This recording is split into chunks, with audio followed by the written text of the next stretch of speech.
Morning, friends. It's Saturday. I'm out here in the garden with my coffee. Happy weekend. And I was just walking around before I get to work doing anything, just looking at how everything's doing. It's getting kind of crazy in here, I gotta admit. That's why I decided to do a video. Especially this area is becoming quite a jungle. I'm gonna set my coffee down so I can show you some things. So this archway, I showed it in my last video too, how I've been struggling to have stuff actually reach the top, which is still true. But when you get in here, it's quite amazing. So over here on this side, there's geese.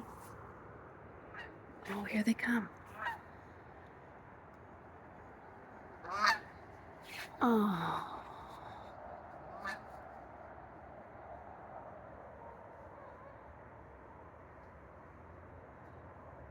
Oh, that makes me so happy. There's something about geese that's always touched me, and I was worried with all these fields turning into housing developments that they weren't going to be flying over as low as they normally do. Anyways, over here, I don't remember what I was just saying, but I think I was trying to tell you there are so many things going on in here. It looks like chaos. It is chaos. But the good thing is it's not weeds. It's all, so I've got sunflowers here on the edge of the bed. They just self-volunteered. And then I've got 2 rows of tomatoes. The rows start where there's a T-post, so the blue and then the yellow. It should be a walkway there. You can see it's not quite a walkway. I gotta get in there. One mistake I made this year with my tomato rows. I do these tomato rows all the time.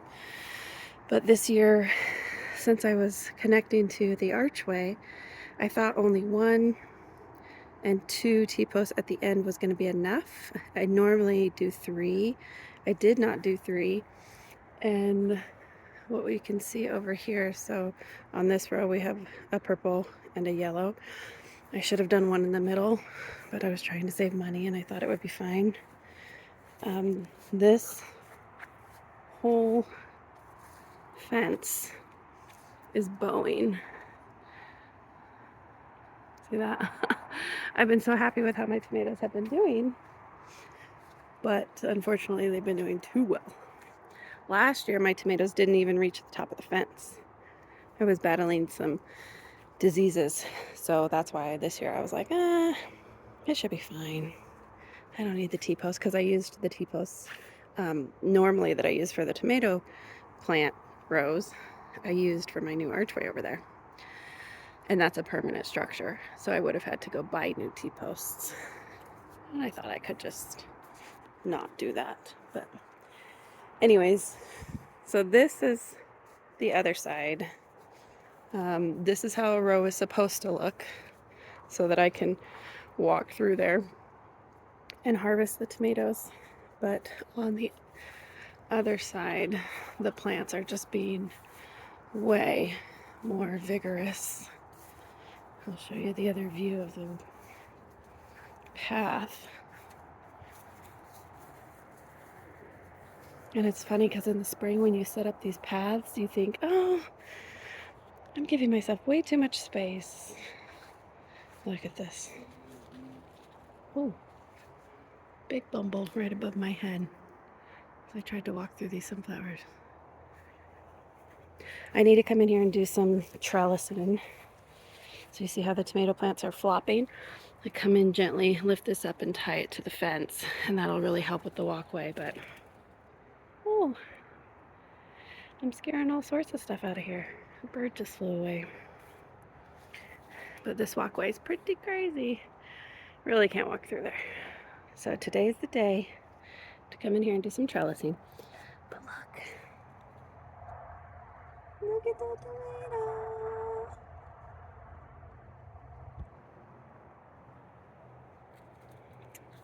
Some trellising, some harvesting. All right, I want to go back to what I was trying to show you. That chaos area where there's like 10 different things growing. So I've got the tomatoes. Cucumbers, which in my last video I was talking about how they were still pretty short. They're getting taller. See, they're starting to reach.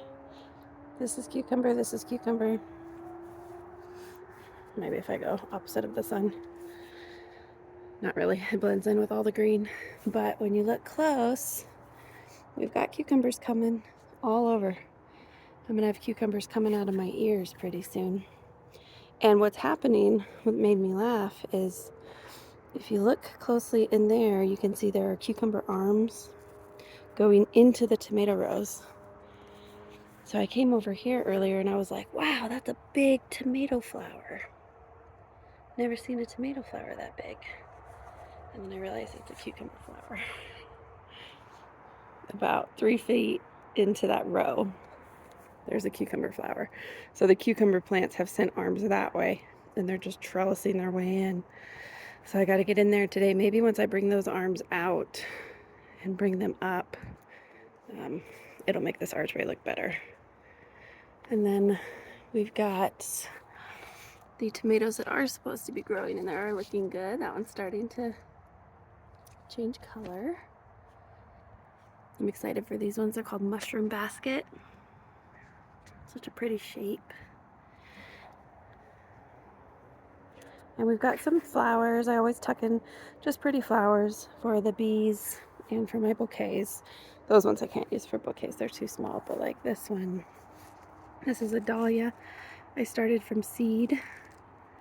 Definitely going to be using that in a bouquet today. That one. Gorgeous. Sunflowers I've been putting in bouquets.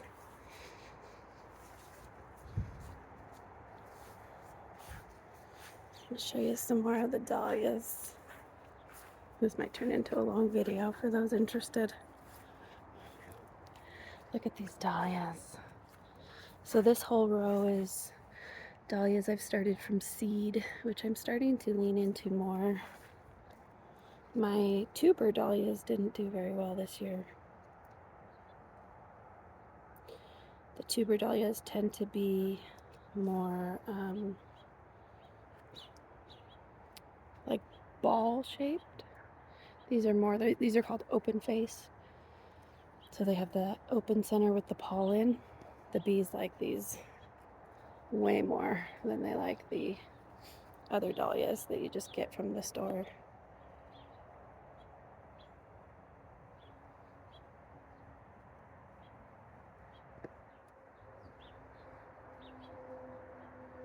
So many bees at work this morning.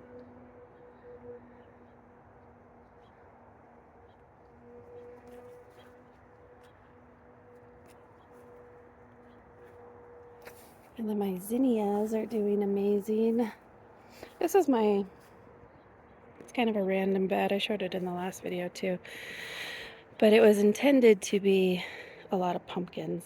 And unfortunately, I just cannot get a handle on squash bugs that attack squash plants and pumpkin plants because they're in the same family. And they suck the life out of them. You see all the leaves that are yellow? Oh, I see a cluster of the bugs. Okay, look away if bugs bother you. But if bugs don't bother you, this is what squash bugs are. These little bastards. So that's a whole little family right there. Oh my god, they're all up here too. Yeah, oh my god. They are I bought myself a little vacuum. I've been coming out here and sucking them up, trying to get the eggs before they hatch. They really don't have many natural predators. And even chemicals don't necessarily work on them, even though I really try not to use chemicals. So I have not reached for any chemicals for them because it's mixed reviews anyways, so I definitely don't want to do it for no reason. So I think I'm done growing pumpkins. Definitely for next year. We'll see if I miss them. I figure it's better to give myself this space back and actually grow something pretty instead of something struggling. And then just go support local farms up at Green Bluff and get my pumpkins there for Halloween, because all this work for this bed, and I've got like 1, 2, 3, 4, less than 10 pumpkins.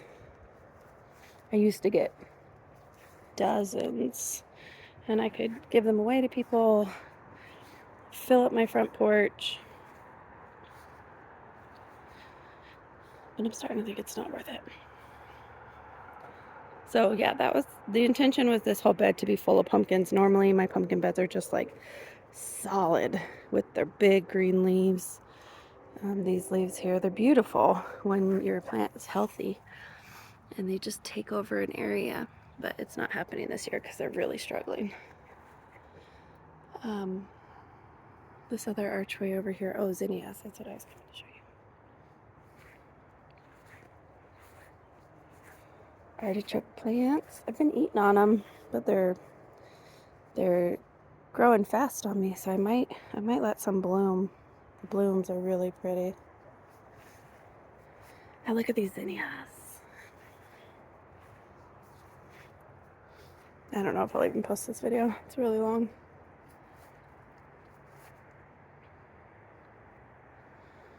They're so pretty though.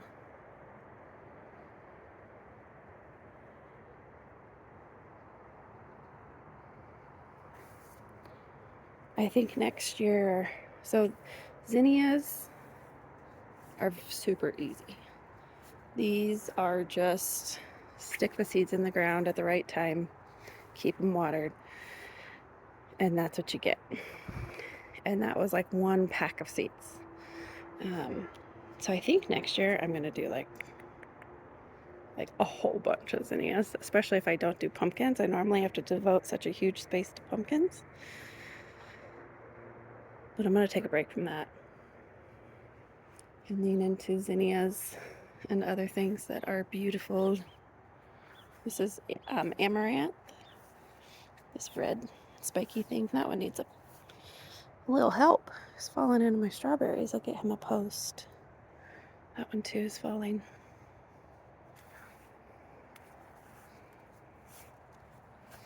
Oh, I did a test. I grew sugar snap peas over here, and I've let them totally die. I don't know how well you can see it, but there's a whole row over there of dead stuff, because I was trying to see if the last peas on the vine, if the seeds would develop enough for me to harvest them and use them.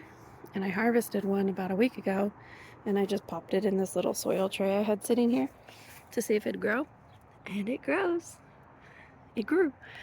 So I'm gonna be harvesting my own sugar snap pea seeds here, hopefully this weekend. I should do it this weekend before they pop open themselves and spread all over the place. I wanted to show you. These are flowers I use for bouquets, filler flowers. Look at this one.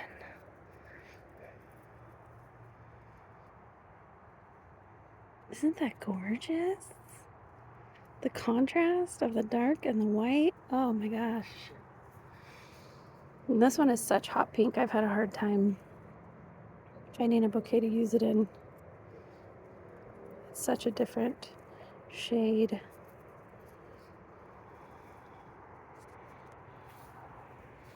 Alright, well, this video is probably long enough. And if I posted it and if you watched it, thanks for hanging out. Have a good weekend.